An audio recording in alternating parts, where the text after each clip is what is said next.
Hello friends, welcome to fundamental. आज के इस लेक्चर में हम लोग जेई मेन का जो आपका 29 जनवरी को पेपर हुआ था दैट इज़ ऑफ शिफ्ट 2, इनके बचे हुए 15 क्वेश्चंस को डिस्कस करेंगे। दैट इज़ 76 से लेके 90 एंड इसलिए आपका ये पार्ट 2 है बिकॉज पार्ट 1 में हम 61 से लेके 75 ऑलरेडी डिस्कस कर चुके हुए हैं। ये क्वेश्चन आपका कोऑर्डिनेशन कंपाउंड का IUPAC नोमेनक्लेचर पे है। अब इसको सॉल्व करने के लिए आपको रूल्स मालूम होना पड़ेगा। तो रूल्स को हम कैसे याद रखते हैं? हम बस सभी का एक एक एग्जाम्पल को ध्यान में रखते हैं। जैसे आप देखिए, ये क्या है? कॉम्प्लेक्स कटायन है और सिंपल अनायन है। तो जब कॉम्प्लेक्स कटायन होता है तो हम लोग कैसा ले रहे हैं? मेटल का, देखिए सिंपल नेम ले रहे हैं। लेकिन ये क्या है? Simple cation, complex अनायन। तो कॉम्प्लेक्स अनायन में हम लोग क्या ले रहे हैं? Zincate, Latin name. जब उसी तरह क्या है? Complex cation and complex अनायन। तो कॉम्प्लेक्स कटायन के कारण अगेन सिंपल नेम है, बट कॉम्प्लेक्स अनायन के कारण सेंट्रल एटम का लैटिन नेम है। तो बस इसके बेसिस पे आप याद रख सकते हैं। तो देखिए ये क्या है?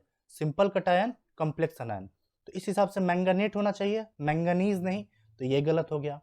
दूसरा रूल आप जब पढ़े होंगे तो यहाँ ऑक्सीडेशन नंबर भी लिखना होता है लास्ट में। तो इसका +6 होता है तो +7 नहीं होगा, ये भी गलत हो गया। तो ऑप्शन 3 गलत, 4 गलत। बस अब कुछ नहीं, अब आपको देखना है एक और रूल होता है कि ऑक्सो होगा या ऑक्साइडो होगा ऑक्सीजन के कारण। तो ऑक्साइडो होगा, इसलिए ऑप्शन 2 हो गया। तो इस तरह से स्मार्टली आप इस क्वेश्चन को सॉल्व कर सकते हो और याद रख सकते हैं। ये क्वेश्चन देखिए, वंस अगेन आपका सॉल्ट एनालिसिस पे क्वेश्चन है। फिर से हम यही रिपीट करेंगे। ये जो किताब है जो हम टेलीग्राम पे आपको प्रोवाइड करा दिए हैं, आप उसको अच्छे से देख जाइए। क्या कह रहा है? निकल आयन का जब आप कॉन्फर्मेटरी टेस्ट करते हैं DMG के साथ, जिसको कहते हैं डाईमिथाइल ग्लाइऑक्साइम, तो देखिए ये कॉम्प्लेक्स बनाता है जिसका कलर क्या होता है? रेड होता है। वही क्वेश्चन था, ब्रिलियंट रेड प्रिसिपिटेट विथ निकल आयन इन बेसिक मीडियम। देखिए अमोनियम हाइड्रोक्साइड बेसिक मीडियम। तो वो कौन सा रिएजेंट हम लोग यूज कर रहे हैं? डाईमिथाइल ग्लाइऑक्साइम यानी DMG। आपको कभी क्वेश्चन ऐसे भी पूछ सकता है DMG कैसा है लिगैंड है? डाइडेंटेट है या ट्राइडेंटेट है? इस तरह से भी आ सकता है। क्या न्यूट्रल लिगैंड है या फिर अनायनिक लिगैंड है? इस तरह से भी पूछ सकता है। तो हर एस्पेक्ट को आप डील करके भी इस तरह से तैयारी कर सकते हैं। ये क्वेश्चन आपका एसिडिक स्ट्रेंथ पर है और इसमें आपको जो कॉन्सेप्ट यूज होगा हाइब्रिडाइजेशन का। देखिए ये sp हाइब्रिडाइजेशन है, ये sp2 है और ये क्या है? sp3 and sp3। आप पढ़ते हैं होंगे कि जो sp हाइब्रिडाइजेशन होता है उसमें s कैरेक्टर ज़्यादा होता है, इसलिए आप कह सकते हैं sp is more electronegative than sp2 hybridized carbon than sp3 hybridized carbon. तो जब मोर इलेक्ट्रोनेगेटिव हो गया, तब जब आप यहाँ से H+ हटाएंगे तो यहाँ कार्बन आयन जनरेट होगा, तो ये ज़्यादा स्टेबल होगा। तो एसिडिक स्ट्रेंथ किस पर डिपेंड करता है? जिसका कंजुगेट बेस मोर स्टेबल है, इसलिए ये मोर स्टेबल हो जाएगा। इसीलिए ए ज़्यादा एसिडिक होगा, then B, A then B, A then B. अब सी और डी में आप कैसे डिसाइड करेंगे? अगेन कार्बन आयन का स्टेबिलिटी देखेंगे, यानी कंजुगेट बेस का स्टेबिलिटी। यहाँ से H+ हटाएंगे माइनस यहाँ बनेगा, यहाँ से H+ हटाएंगे माइनस यहाँ बनेगा। अब आप देखिए इस माइनस को हमको स्टेबलाइज करना है तो हमको कैसा ग्रुप लगाना होगा? जो कि खींचे। बट यहाँ क्या है? देने वाला ग्रुप लगा हुआ है, अल्काइल। तो यहाँ पर एक मिथाइल लगा है, बट यहाँ पे 3 मिथाइल। तो ये क्या करेगा? डिस्टेबलाइज करेगा, इसलिए D will be more acidic than C. So D will be more acidic than C. तो आंसर इज 2। आपका IUPAC नोमेनक्लेचर है। वंस अगेन आपको रूल्स मालूम होना पड़ेगा। नंबरिंग कहाँ से करेंगे? जहाँ से OH लगा हुआ है, तो 1 2 3। तो देखिए 1 पे OL आएगा तो 2 पे OL है गलत, 3 पे OL है गलत, 1 पे OL है। 2 पे इन आएगा, 2 पे इन आएगा, सही है। लेकिन यहाँ पर क्या करा? 1 हाइड्रोक्सी नहीं, ये मेन फंक्शनल ग्रुप है, तो इसलिए लास्ट में इसका आएगा। ठीक है, इस बेसिस पर प्रायोरिटी ऑर्डर OH का होगा, इसलिए OL आएगा, इसलिए इन नहीं होगा। इसलिए आंसर 4 साइक्लोहेक्स 2 इन 1 ओल। क्लियर है? अब आते हैं नेक्स्ट प्रॉब्लम पे। ये पूछ रहा है एनोमेलियस बिहेवियर ऑफ ऑक्सीजन क्यों होता है? जब आप NCERT देखेंगे तो बेसिकली इसमें साफ साफ कह रहा है कि पी ब्लॉक के जितने भी ज़्यादातर मेंबर है जो सेकेंड पीरियड में आते हैं, उसमें एनोमेलियस बिहेवियर क्यों दिखता है? Because of their small size and high electronegativity. तो बस यही लॉजिक था, small size and high electronegativity. देखिए डाइपोल मोमेंट पे फिर से क्वेश्चन पूछा है। पहले कैसे पूछ रहा था? इससे पहले का जो भी हम सॉल्व कराए, पूछ रहा था कौन सा पोलर है या नॉन पोलर है। अब उसको उल्टा घुमा के पूछ रहा कि इसका डाइपोल मोमेंट 0 है, यानी हमें बताना है कौन सा नॉन पोलर मॉलिक्यूल है। तो इसके लिए आपको स्ट्रक्चर मालूम होना पड़ेगा, उसके लिए हाइब्रिडाइजेशन जानना पड़ेगा। तो CH4 का तो हम लोग पढ़ते ही आते हैं। ये क्या होता है? नॉन प्लेनर, यानी डाइपोल मोमेंट 0 होता है। BF3 का वंस अगेन ट्राइगोनल प्लेनर होता है, तो अगेन डाइपोल मोमेंट 0 होता है। तो ये 0 है, ये 0 है। वाटर 0 नहीं होता है, इसलिए ये पोलर होता है। अगेन HF भी 0 नहीं होता, इसलिए पोलर होता है। ये भी गलत। हाँ, CO2 का स्ट्रक्चर देखेंगे तो दोनों साइड इक्वल डायपोल मोमेंट होता है, इसलिए 0 हो जाता है। और आपको हम पहले भी बताए थे SO2 और SO3 में हमेशा याद रखिए दोनों में हाइब्रिडाइजेशन sp2 होता है, बट यहाँ 2 बॉन्ड होने के कारण एक लोन पेयर आ जाता है जो कि इसको मॉलिक्यूल को पोलर बना देता है।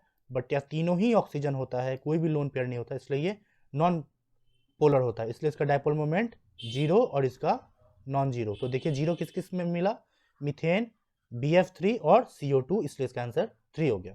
केमिकल काइनेटिक्स पे है, इसमें हमें रेडियो आइसोटोप दे रखा हुआ है, तो आपको मालूम ही होगा radio activity first order kinetics show करता है, तो उसी का फॉर्मूला हम लोग को बस लगाना है। हाफ लाइफ कितना दे रखा है 36 आवर, तो हमें बताना है कि कितना बचेगा आफ्टर 1 डे। अगर आपको फॉर्मूला बताएं फर्स्ट ऑर्डर काइनेटिक्स का हाफ लाइफ का, तो क्या होता है 0.693/K।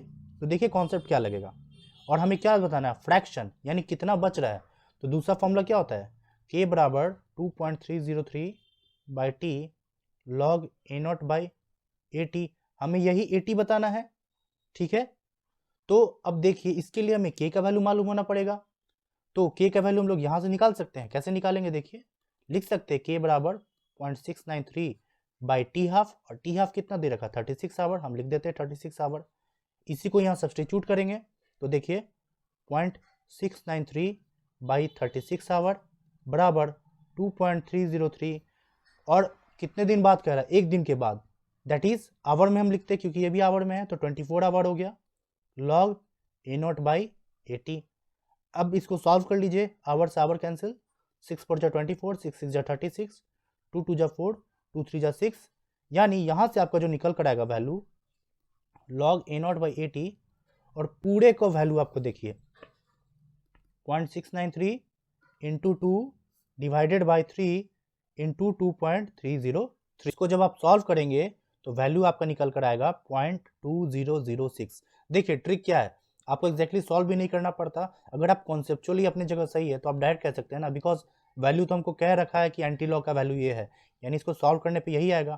तो एंटी लॉग क्या हो गया A0/AT, क्योंकि हमको इसका एंटी लॉग लेना होगा जो कि 1.587 है, 1.587 है। AT कैसे निकालेंगे, देखिए इसको लिख सकते हैं A0/1.587 बराबर AT।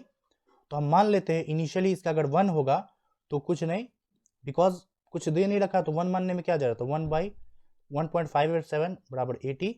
अब आप इसको सॉल्व करेंगे कैसे, या 10⁻² के फॉर्म में लेना है, यानी 100 से गुना और 100 से डिवाइड, तो ये वैल्यू ऊपर की ओर आ जाएगा। और जब आप इतने को सॉल्व करेंगे तब आपका जो वैल्यू निकल कर आएगा वो आ जाएगा 63 के करीब। यहाँ पर इक्विलिब्रियम पे सभी का कंसंट्रेशन दे रखा हुआ है, तो हमें इक्विलिब्रियम कांस्टेंट का वैल्यू निकालना है। पहले हमें इसका रिएक्शन लिखना पड़ेगा। अमोनिया का फॉर्मेशन है, तो देखिए N2 + 3H2 will give you 2NH3, तो इसका इक्विलिब्रियम कांस्टेंट क्या हो जाएगा NH3 का square divided by N2 into H2 का क्यूब। NH3 का कंसंट्रेशन कितना दे रखा है इक्विलिब्रियम पे 1.5 इंटू 10⁻² का स्क्वायर डिवाइडेड बाय N2 का वैल्यू देखिए 2 इंटू 10⁻², और H2 का वैल्यू देखिए 3 इंटू 10⁻² का क्यूब। बस अब आप इसको सॉल्व कर लीजिएगा। अगर इसको हम फर्दर सिंप्लीफाई करें तो 1.5 का स्क्वायर क्या हो जाएगा 225, और 2.25 हो जाएगा into 10⁻⁴ divided by 2 into 10⁻² into 3 का क्यूब 27 इंटू 10⁻�6। बस इससे इसको काट दीजिए, -2 हो गया, इसको इससे काट दीजिए -4 हो जाएगा, ये ऊपर चल जाएगा तो 10⁻⁴ हो गया। बस अब आप इतना को सॉल्व कर लीजिए, यानी 2.25 divided by 2 into 27 into 1 2 3 4, decimal हटाना है तो 2 जीरो गया, यानी 225 इंटू 100 बाई 2 इंटू 27। बस अब आपको सॉल्व कर लेना है। यहाँ देखिए 3 7 जा 21, 1 5 3 5 जा 15, 3 9 जा 27, 3 2 जा 6, 1 5 3 5 जा 15, 3 3 जा 9, 250 जा, यानी 25 50 125, 125 0/3। अब आप इसको जस्ट डिवाइड कर दीजिए, 3 4 जा 12, 5 बचा, 3 1 जा 3, 2 0 आया, 3 6 जा 18, फिर 2 डेसिमल लेंगे 0, 3 6 जा 18, तो 416.6 समथिंग आएगा, राउंड ऑफ में 417। क्लियर हो गया। अब देखिए इसमें हमें बताना है number of sigma and pi bond जोड़कर कितना आएगा, तो हमें स्ट्रक्चर मालूम होना पड़ेगा। तो देखिए पहले स्ट्रक्चर लिखते हैं, अगेन पकड़िए हेक्स लिखा हुआ है तो हम पहले ड्रॉ कर देते हैं, 1 2 3 4 5 6। 2 पे फॉर्मूला है यानी हम प्रॉपर लिख देते हैं, और इसमें इंपॉर्टेंट क्या, पूरा एक्सपैंड करके लिखेगा क्योंकि हमें काउंट करना है। 2 पे फॉर्मूला हो गया, 4 पे इन है तो यहाँ पे डबल बॉन्ड दे दिए, और इन ओइक एसिड है मतलब फंक्शनल ग्रुप कार्बोक्सिलिक एसिड रहा होगा। अब आप सभी को जोड़ लीजिए, बेटर है इस तरह से एक्सपैंड कीजिए। तो number of sigma and pi bond तो टोटल जोड़िए, 1 2 3 4 5 6 7 8 9 10 11 12 13 14। अभी तक कितना आया, 14 आया। बट हम लोग CH बॉन्ड को नहीं गिने, तो अब आप देखिए 1 2 3 4 5 6 7, तो यहाँ आप जोड़ दीजिए 7 4 11 और 1 21, कोई एक जगह छूट रहा है, यहाँ छूट रहा है, देखे, इसलिए प्रॉपर एक्सपैंड करके लिखना था 22। ये सब प्रॉब्लम इजी होता है, बट सिली मिस्टेक का ऐसा ही चांस होता है कि आप अगर एक भी मिस कर गए तो गलती हो जाएगा। ठीक है, ये बहुत इजी है, इसमें कुछ नहीं, हमें बताना है 2s 2p का उसमें एंटी बॉन्डिंग कितना होगा जब आप एमओ बनाएंगे। तो बस इसको आप देखिए 2s लिखते थे तो क्या होता था, एक BMO तो दूसरा ABMO, यानी एक ये ABMO हो गया, ये BMO हो गया। उसी तरह 2p का बनाएंगे तो 2p में बेसिकली p में 3 आता है, इधर भी 3 आएगा, तो कितना होगा, जितना बॉन्डिंग बनेगा उतना ही एंटी बॉन्डिंग। तो अगर हम 3 बॉन्डिंग बना रहे तो आपका अगेन 3 एंटी बॉन्डिंग ही बनेगा, और हमें कितना बताना, नंबर ऑफ एंटी बॉन्डिंग, तो यहाँ 3 हो गया, यहाँ 1 हो गया, टोटल 4 हो गया। इसमें बताना है ये जो हीट ऑफ वेपराइजेशन दे रखा हुआ है, तो इतना ग्राम लेंगे तो कितना होगा, तो इसका डेफिनेशन आप पकड़िए, क्या दे रखा है पर मोल, यानी 1 मोल को अगर हम वेपराइज करेंगे तो इतना एनर्जी रिलीज होगा 30.5 किलो जूल। अब आप देखिए हमें बताना है ग्राम में बताना, आई मीन ग्राम दे रखा हुआ है, तो हमको क्या करना है, उसको ग्राम में बदलना होगा। तो 1 मोल CCl4 कितना होगा, मोलिकुलर वेट कैलकुलेट कीजिए, कार्बन प्लस 4 क्लोरीन, तो देखिए 35.5 है, तो आप कैसे कह सकते हैं 35 को 2 से गुना करेंगे तो 70, तो 70 को 2 से गुना करेंगे तो 140 हो गया, लेकिन 0.5 भी है तो इससे आप +2 ऐड कर दीजिए तो 142, और कार्बन के कारण 12, तो कितना हो गया 154, यानी 154 ग्राम अगर हम वेपराइज करेंगे तो इतना एनर्जी आएगा। तो एक के कारण कितना हो गया 30.5 डिवाइडेड बाय 154, तो इतना के कारण कितना आ गया, तो इंटू 284। जब आप इस पूरे को सॉल्व करेंगे और आप देखिए किलो जूल में ही बताना है तो आपका आंसर ये निकल के आ जाएगा। पीछे जैसे हम सॉल्व करके आपको हम पूरा बता दिए, अगर यहाँ फिर से अगर सॉल्व करने लगेंगे तो आप समझ ही रहे टाइम चला जाएगा, तो आप यह आप पार्ट खुद कर सकते हैं। मेरा कॉन्सेप्ट बस यही बताना था कि कैसे आप इसको कॉन्सेप्ट को एनालाइज करेंगे और इस क्वेश्चन को सॉल्व करेंगे। यहाँ पर क्या है, ब्राउन रिंग टेस्ट होता है, देखिए P ब्लॉक में आपका NCERT में दे रखा है ब्राउन रिंग टेस्ट है, जिसका ये फॉर्मूला है। तो इसमें आयरन का ऑक्सीडेशन नंबर क्या है, यहाँ पर आप ध्यान दीजिएगा NO+1 में होगा आयरन के साथ, तो X+1 और ऊपर चार्ज कितना है +2, तो कितना हो गया X का वैल्यू 1 यानी +1। वंस अगेन इसको हम फॉर्मूला से नहीं फिर से हम कॉन्सेप्ट वाइज सॉल्व करेंगे, जैसे पिछला ही क्वेश्चन आया था, किसी पिछले में परसेंटेज वेट बाय वेट के बेसिस पर था और मोलरिटी या मोलालिटी ऐसे कुछ निकालना था। यहाँ फिर से कॉन्सेप्ट लगाइए, देखिए दे रखा हुआ है 0.8 m मोलालिटी, सॉरी मोलरिटी दे रखा हुआ है, तो क्या कह सकते हैं 0.8 मोल H2SO4 है, और वॉल्यूम कितना कह सकते हैं सॉल्यूशन का 1 लीटर सॉल्यूशन है, और ये क्या है सॉल्यूट है।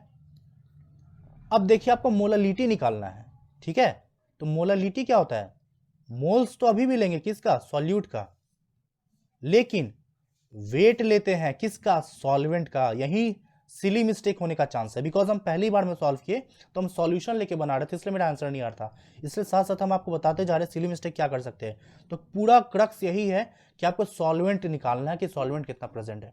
तो क्या करना होगा, अब आप देखिए यहाँ पर पहले हम इसका ग्राम में बदलेंगे कि ये कितना ग्राम है सॉल्यूट, सॉल्यूशन को भी ग्राम में बदलेंगे कि सॉल्यूशन कितना ग्राम है, फिर इसको इससे माइनस कर देंगे तो हमको सॉल्यूट मिल जाए, सॉल्वेंट मिल जाएगा। तो बस अब आप क्या करेंगे मोल से ग्राम में आना है तो उसको मोलर मास से मल्टीप्लाई करेंगे। इसका जब आप सॉल्व करेंगे तो ये 98 निकल कर आएगा। तो देखिए 0.8 इंटू 98 ये आपका ये आएगा 78.4 ग्राम। ये क्या है? सॉल्यूट है। अब आपको सॉल्यूशन बताना है। सॉल्यूशन कितना दे रखा है? 1 लीटर, और इसका डेंसिटी भी दे रखा है। तो डेंसिटी क्या होता है? Mass by volume. तो हमें मास ही तो चाहिए, तो मास क्या हो गया? Density into volume. तो डेंसिटी कितना है? 1.06 ग्राम पर सेंटीमीटर क्यूब। और आपका वॉल्यूम कितना दे रखा है? 1 लीटर। आप फिर से इसको सॉल्व कीजिए। 1 ml बराबर 1 सेंटीमीटर क्यूब, तो 10 टू द पावर 3 ml जो कि 1 लीटर हो गया बराबर 10 to the power 3 centimetre cube. तो हम 1 लीटर की जगह क्या लिख सकते हैं? Into 10 to the power 3 centimetre cube. Centimetre cube से सेंटीमीटर क्यूब गया, तो अब इसको गुना करेंगे तो क्या आ जाएगा? 1060 ग्राम। तो आपका बेसिकली क्या आया? सॉल्यूट इतना है, सॉल्यूशन इतना है, तो इसमें से इसको घटा देंगे तो आपका सॉल्वेंट आ जाएगा। तो बस आप क्या करेंगे? 1060 माइनस 78.4 करेंगे तो जो भी वैल्यू आपका यहाँ से निकल कर आएगा, ये आपका किस में दे रखा है? ग्राम में, वाई ग्राम। इसको आप 1000 से डिवाइड करेंगे तो आपको केजी में आ गया। तो finally weight of solvent in KG मिल गया, और सॉल्यूट आपको मालूम ही है, जब दोनों को डिवाइड करेंगे तो आपका आंसर 815 आ जाएगा। मेरा मेन इसमें मकसद यही था कि आपको हम ये बता सकें कि सिली मिस्टेक का क्या चांस है। ठीक है, अब आगे बढ़ते हैं। वंस अगेन इसको हम कॉन्सेप्ट पे सॉल्व कराते हैं। देखिए क्या कह रखा है? AuCl4 माइनस सॉल्यूशन है, 2 इलेक्ट्रोड के बीच में दे रखे हैं, और करंट पास करा रहे हैं, तो मास डिपॉजिट हो रहा है इतना। तो बेसिकली AuCl4 माइनस में ऑक्सीडेशन नंबर कितना है? x माइनस 4 बराबर -1। तो x का वैल्यू कितना हो गया? +3। तो हम कह सकते हैं Au3 प्लस में 3 इलेक्ट्रॉन अगर हम देंगे तब Au आएगा। यानी अगर इस इक्वेशन से मीनिंग क्या हुआ? अगर आप कॉन्सेप्चुअली जाएंगे, 3 फैराडे चार्ज देंगे तब 1 मोल Au डिपॉजिट होगा, जो कि 197 ग्राम दे रखा हुआ है, क्योंकि हमें ग्राम में बताना है। तो मीनिंग ये निकल कर आता है, इतना कूलम चार्ज देंगे तो 197 डिपॉजिट होगा। तो हम कितना चार्ज दें? मान लेते x चार्ज देंगे तो कितना डिपॉजिट होगा? तो 1 के कारण 197/3f, तो x के कारण इंटू x से गुना कर देंगे, इतना ही डिपॉजिट होगा।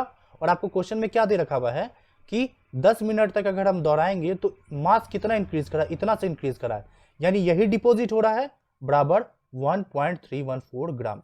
अब आपको x का वैल्यू निकालना है, क्योंकि x क्या बता रहा है? कितना चार्ज हम देंगे ताकि इतना डिपॉजिट हो। और आपसे क्वेश्चन भी यही पूछ रहा है, the total charge passed through the solution. तो बस आप क्या कीजिए, x का वैल्यू क्या हो जाएगा? 1.314 ग्राम इंटू 3, f रहने दीजिए बिकॉज आपको f के टर्म में बताना है, बाई 197। अब जब आप इसको सॉल्व करेंगे ये पूरे को, तो यहां से जो आंसर निकल कर आ जाएगा आपका 2 आ जाएगा। समझ में आ रहा है ना? अब देखिए यहां हम 10 मिनट को क्यों नहीं यूज किए? बिकॉज अगर हम पूरा फॉर्मूला लगाते W बराबर ZIT, तो फॉर्मूला में फिर हम टाइम पुट करके कर सकते थे, लेकिन हम आपको कॉन्सेप्चुअली बता दिए कि आप इसको कैसे सॉल्व करेंगे। चलिए हम आपको बता भी देते हैं इसका वैल्यू क्या निकल कर आएगा। जब आप इसको सॉल्व करेंगे तो यहां से जो आपको वैल्यू आ जाएगा 0.02 फाराडे। अब 10 टू द पावर -2 के टर्म में लेना है, तो 100 से डिवाइड, 100 से गुना, तो ये वैल्यू कितना आ जाएगा?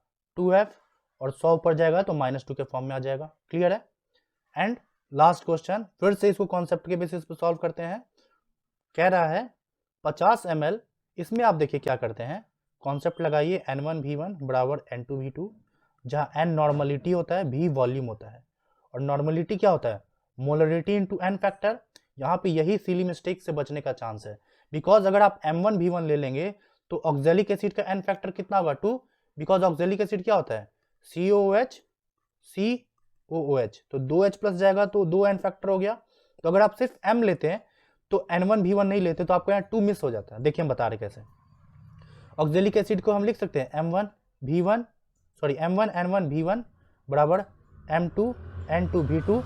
मोलरिटी कितना दे रखा है? 0.5, N फैक्टर 2, और वॉल्यूम 50 ml बराबर M निकालना है तो X ले लिए, NaOH का 1 होगा, वॉल्यूम कितना दे रखा? 25, 25 दूनी 50, और ये दोनों वैल्यू कितना निकल कर आया? बिकॉज 0.5 को 1/2 लिख सकते थे, 2 से 2 कैंसिल, तो बेसिकली x बराबर 2 आया। और x क्या है? NaOH का है मोलरिटी, यानी NaOH 2 मोलर सॉल्यूशन है। क्लियर हो गया? अब देखिए ग्राम के टर्म में बताना है तो हम कह सकते हैं 2 मोलर सॉल्यूशन मतलब क्या हो गया, 1 लीटर सॉल्यूशन में 2 मोल NaOH है। कॉन्सेप्ट वाइज जाइए, 1 मोल का अगर आप निकालेंगे इसका मोलर मास तो 40 आएगा, तो 2 मोल में कितना हो गया, 80 ग्राम पर मोल हो गया, यानी 1 लीटर में 80 ग्राम है। अब आप देखिए हमें बताना है 50 ml में, यानी हम यूनिटरी मेथड लगाएंगे, 1000 ml में 80 ग्राम है तो 1 ml में 80/1000, तो 50 ml में इंटू 50, 2 शून्य से 2 शून्य गया, 5 दूनी 10, 2 चौक 8, 4 आ गया। वही देखिए अगर आप यहाँ 2 नहीं लेते लाइक तो आपका कैलकुलेशन में गड़बड़ होता, तो आपका 4 नहीं आ पाता। सो फ्रेंड्स यही सारे 15 क्वेश्चन से जो हमको कराना था, जो हम करा दिए। मिलते हैं अगले लेक्चर में न्यू प्रॉब्लम के साथ। सो आपको ये वीडियो कैसा लगा कमेंट में जरूर बताइएगा। अगर आपको ये पसंद भी आ रहा है तो प्लीज़ लाइक शेयर सब्सक्राइब भी जरूर कीजिएगा। So thank you guys and good luck.